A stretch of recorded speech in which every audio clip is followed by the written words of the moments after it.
Hello everybody, this is Albert with Green Tea House. I hope you're doing well today.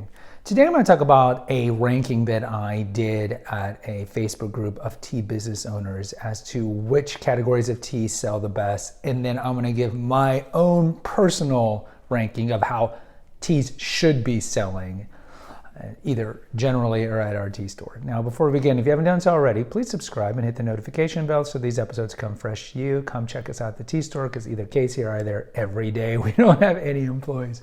Also, I'll make sure that I put some episodes that are important over here, including my top 5 favorite teas and Casey's top 5 favorite teas and top 5 healthiest teas. Now, I belong to some Facebook groups for tea business owners, and I like to post like, what are your most popular teas? And it's not surprising that black tea and green tea are going to be at the top of this list. Why? Well, we know globally black tea makes up 80% of the market. Now you might think, wow, English tea is that popular. Well, yeah, English tea is popular, but really it's because iced tea. Remember, iced tea does come from the Camellia sinensis plant, and that is black tea because black tea, as you know, is 100% oxidized, therefore has a very robust flavor that goes well in iced tea and also goes well with milk and sugar. But even if you take away iced tea from the equation, black tea is the most exported because a lot of this goes to the history of tea, where the British colonies and the British Empire, I should say, grew a lot of black tea because that was what was in demand in England and in the West. And so they grew this in India and Kenya and Sri Lanka and so forth. And so the West developed a taste for black tea. When you think of like English tea and mid-afternoon teas and all these things, these are black teas. When you think of Earl Grey, that's a black tea. When you think of masala chai, that's a black tea, and the list goes on and on. Now, I would tell you that the rankings should be different. Now, this is going to be completely subjective, but based with a little truth, so hear me out. So in most of the polls that I've done, it's black tea's number one. And remember, again, this is what sells at tea stores, not in terms of, I guess you could say it's popularity, but what sells at tea stores is black is number one, pretty dominantly, like 50%, then green's about 25%, and then yellow, white, tisanes or herbals, and pu'er are going to be kind of minuscule. I think it should go this ranking. Number one, greens. Why? Greens are awesome. I'm drinking a high-level Sencha right now. Greens are awesome. That's it. Number two, no. Why? Why should it be greens? Greens are just healthier than black. Look, as a whole, greens, you can't do milk and sugar aside from lattes, matcha lattes, hojicha lattes, but as a whole, you drink them straight. And we talked about in the healthiest teas how green tea, along with the next couple we're going to talk about, have the highest level of what makes tea healthy, which are catechins and antioxidants and so forth. So it makes sense to be drinking the tea that is the most pristine. We know that green tea as a whole is 0% oxidized. So you're drinking, especially something like matcha, I mean, you're just getting the leaf, grinding it up and drinking it. So it makes sense that the most popular tea in the world should be based on the health benefits of it. Plus green tea has an amazing taste. And we have an episode here, what's the difference between Japanese and Chinese green tea. So I'll make sure I try to put it up here. So that should be number one in my humble opinion in terms of popularity. And look, green tea is very popular. It is exceedingly popular. Number two would be yellow tea. A lot of you go, yellow tea? I never have yellow tea. Well, we sell yellow tea. Yellow tea is essentially green tea, but they have an extra process in it that makes it less bitter. If you drink standard green tea at a coffee shop or at your house, you're probably using water that's too hot and therefore makes the green tea taste like crap. Okay? So yellow tea has an extra step that makes yellow tea essentially a mellower, sweeter taste than green tea. So most people who would try yellow tea would love yellow tea. Plus, yellow tea is very healthy, similar to green tea, because it's essentially a subcategory of green tea, even though it's considered another category of the 6 green teas because of the extra step, but essentially it's a green tea. Number 3, white tea. White tea is 5% oxidized. Essentially it's just plucked and they leave it out in the sun for several days, indoor, withering outdoor. We have videos on this. Again, very healthy.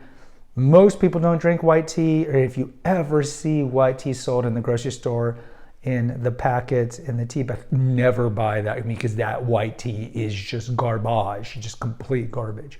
But white tea has a very light, subtle taste. Some people don't like that because they drink it and they're like, why does this taste like anything? And I have an episode on that, how to retort to white tea doesn't taste like anything. And we're cognizant of that because we sell a silver needle white tea that's jasmine infused, because we understand a lot of people don't necessarily like the taste of white, but white is very healthy. All right, number 4. Here I would go probably the tisanes. Tisanes should be popular because tisanes are great. I mean, in essentially every flower, root, and herb on this planet, you can infuse in hot water and drink it. So there's a lot of versatility to the tisanes, otherwise known as the herbals, whether it be cinnamon or peppermint or elderflower or chamomile or lavender or licorice or holy basil. I mean, the list goes on and on. So there's different health benefits to each of these things, and there's a variety of tastes in them. So I do think tisanes should be very, very popular.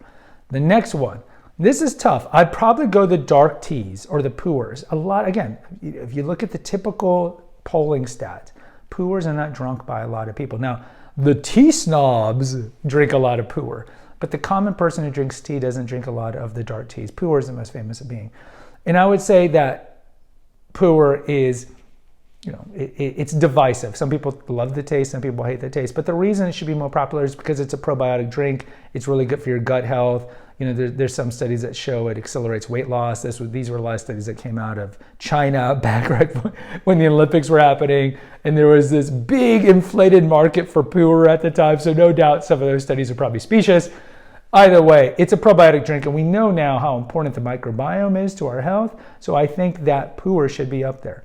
Now, that really only leaves oolongs and blacks. In oolongs, it breaks my heart to say oolongs would be next, because if you've watched these chronologically, oolong is the category of tea that I think should be drunk the most on one level because it's the most beautiful one. But the issue with oolong is that oolong is going to be in that middle range of oxidation. So if my criteria really should be based on health, the yellows, the whites, the greens are just healthier teas. And then you got the pu'er, which is a probiotic drink, which is good for your gut health. So that needs to be in front of the oolongs. This has nothing to do with taste or liquor or anything like that. This just has to do with what I perceive should be the most popular one. And so it breaks my heart to put oolong next, but simply oolong, as much as it's got such a versatility of taste and looks and whatnot, just has to be next. And therefore, the last one is black. Now, this could be a bias on my part because I don't drink black tea, to be honest. Maybe I drink a Lapsang Souchong, a smoky black, or a light flush Darjeeling. But as a whole, you can ask Casey, she will never see me be drinking a chai with milk and sugar or an Earl Grey with milk and sugar or an English tea. And so the reason I put black last, even though it's number 1 in every poll, is because it just doesn't have the health benefits of the other ones. And also, I just feel like it doesn't really have the taste. Like if I want a kind of a robusty taste, I'm going to go pu'er because I like the taste of pu'er and I'm getting the health benefits of pu'er. And because of this kind of process of elimination, I put black. And so you can kind of say in closing that out of all these categories, black in some ways should be the last instead of the most popular. But we know like the palate today of the typical Westerner is I like my tea with milk and sugar, right? We like that milk, especially the sugar. And so it's understandable why black tea would be the number 1 in category. But as I mentioned in only 3-4 episodes earlier, how like we need to wean off the lattes and the sugary stuff and drink tea a la natural because that's the way it's been drunk for millennia. And also that's the healthier way to drink it in general. So in review, number 1, this is how the ranking should go. Green, about to sneeze, yellow, white, tisanes, pu'er, oolong, blacks. Guys, post in the comments. I'd like to hear from you if you agree or disagree. Until next time, take care. God bless.